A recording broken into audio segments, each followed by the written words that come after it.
Judge number 3, Tara Connor, your question, please. Hello. Hello. So this month, the oral birth control pill marked its 50th anniversary. As a woman, do you believe health insurance should cover birth control pills like every other drug? Absolutely. I believe that. Thank you. Hi, Mom. I believe that birth control is just like every other medication, even though it's a controlled substance, and it's provided for free by your OB-GYN or any close-by family clinic. It should be something that women should be allowed to get through their insurance because it is costly. Thank you. Thank you, Mitchell. Thank you. Who you chose. It is Marielle Hemingway, judge number 1. Marielle, what's your question? Hello. Hi. So recently, the personal indiscretions of men in positions of power have exposed their families' private lives. What advice would you have for a woman whose spouse put her in a position of public humiliation? It's very heartbreaking to hear stories like that, and I think that I would just say, you know, for the men, be more respectful, and for the women, press on. If a man does do that to you, I think that you should move forward and stay positive because you should find somebody that really, truly loves you. Thank you. Thank you, Texas. Texas weighs in on Wienergate. Yes, she did. Wow, okay. Ooh, I like this. This is it. We've been asking the fans all night to tweet us a final question, and this is the Twitter question that we chose. So to ask it, let's go to our designated Twitter judge, Rob Kardashian, judge number 4. So there were a lot of questions that came in on this subject, and we chose this one. And it's, would you feel it would be fair that a transgender woman wins the Miss USA title over a natural-born woman? That's from Twitter. I do think that that would be fair, but I can understand that people would be a little apprehensive to take that road because there is a tradition of natural-born women, but today where there's so many surgeries and so many people out there who have a need to change for a happier life, I do accept that because I believe it's a free country. Wow. Sounds like the audience agrees, Rhode Island. Thank you, Rhode Island. Texas, you know what to do. Please join us and select a card. You almost selected 2 there, huh? All right, judge number 6, Betsy Johnson. Hello. Your question for Texas, please, Betsy. That'd be nice. In a recent beauty pageant, bikinis were banned amid protests from religious groups. As someone who competed in a swimsuit tonight, do you believe such groups should have that influence? Why or why not? I think we live in a country where we have freedoms that people around the world don't, and we have the ability to vote for things we agree with and vote against things we don't agree with. I personally am very confident with myself, and I feel perfectly fine being up here in front of millions of people in a swimsuit, but I absolutely agree with those people. They have the right to stand up and vote against whatever they feel is not necessary. Let's see what we have here. Judge number 5. Hey, Rumor Willis, your question, please. Recently, Time magazine revealed that 19% of U.S. undergraduate women are victims of sexual assault in college. Why has such a horrific epidemic been swept under the rug for so long, and what can colleges do to combat this?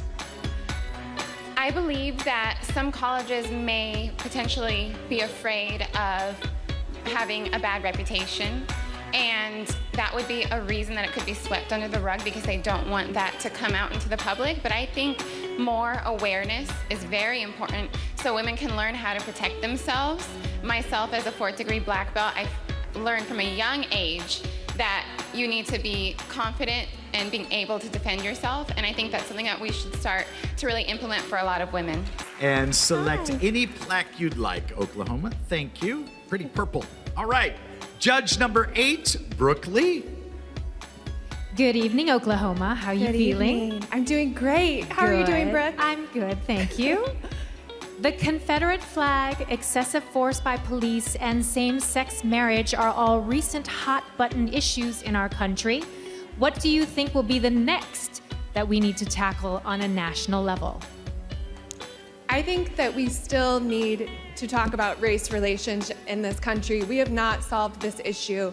We are still having problems, and we keep hearing about new issues that are coming up. We really need to work on being an accepting society and being a society where every single person, no matter your race, no matter your gender, is given the same rights and privileges and opportunities. For District of Columbia, Judge number 2, Josie, has your question. I do. I have a question that is maybe a little bit personal and close to your heart.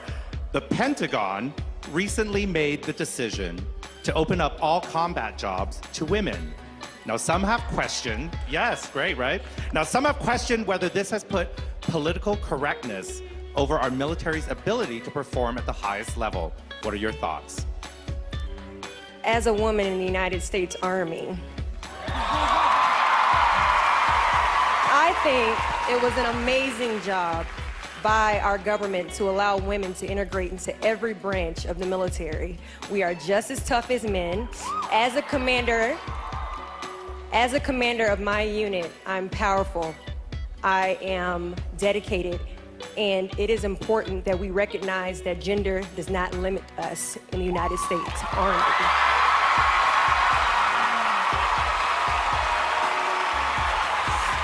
Thank you, District of Columbia. Social media allows us to share every aspect of our lives, but it can also cause us to be hyper-aware of how we measure up to others. Do you feel that social media is ultimately positive or negative? With social media, I believe it has given us so much power in this world, but with great power comes great responsibility. And I've seen both ends of social media. For me, it has been one of the most empowering experiences because I've met so many empowered women. But at the same time, I've also been a victim of cyberbullying, like many of the contestants with me standing on the stage. Social media is, again, a privilege. It's something that you have to be careful of. You can't just say anything just because you're anonymous. And once we realize that, that's when we can truly live in a better world for everyone. Thank you, New Jersey. Now, your question tonight comes from Nebraska. Vanessa? Hello, Carolina. Hey, girl. Tell me about a time when you felt unworthy and how you overcame it. A time that I felt unworthy was when my family and I became homeless and experienced this hardship a couple years ago. I felt like I could never accomplish anything in life, but through this circumstance, it just brought my family and I stronger together, and I really learned how to appreciate life and never take anything for granted. So through this situation, I found myself worthy, and I'm grateful for that experience because that made me who I am today. Thank you, Nevada. All right, North Carolina, your question comes from Massachusetts. Congratulations, Chesley. Thank you. So your question is, for the past 2 years, the hashtag #MeToo and hashtag Time's Up have dominated our national conversation. However, some believe it has only deepened the divide between men and women. Have these movements gone too far? I don't think these movements have gone too far. What Me Too and Time's Up are about are making sure that we foster safe and inclusive workplaces in our country. As an attorney, that's exactly what I want to hear, and that's exactly what I want for this country. I think they're good movements. Thank you, North Carolina.